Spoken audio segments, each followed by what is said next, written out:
पहले तू हमरा पे मारत रहलू, प्यार तू हमरा से करत रहलू। पहले तू हमरा पे मारत रहलू, प्यार तू हमरा से करत रहलू। अब तो दिल दिलवा हमार हो, हमार हो।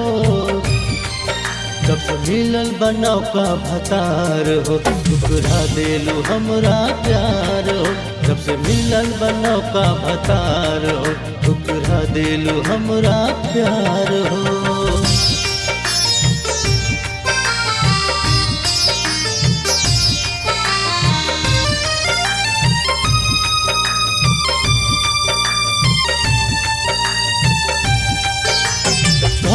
कसूर भइल चल न पाता, काहे तू हो गइलू हमरा से खाता।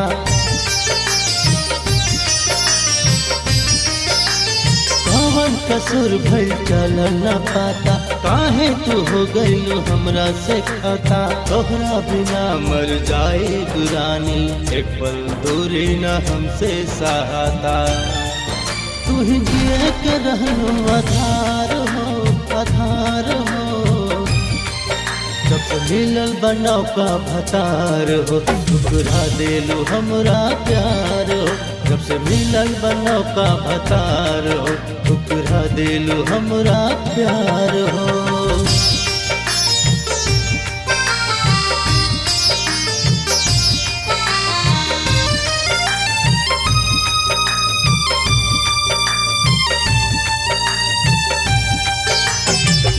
मरे के साथ वादा तू कैलू, हमरा के पागल दीवाना बनैलू।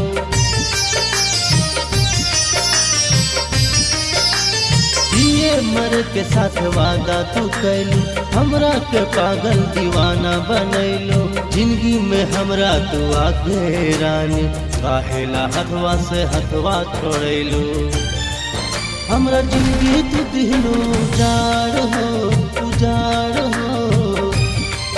जब से मिलल बनाओ का भतार हो, ठुकरा देलू हमरा प्यार हो। जब से मिलल बनाओ का भतार हो, ठुकरा देलू हमरा प्यार हो।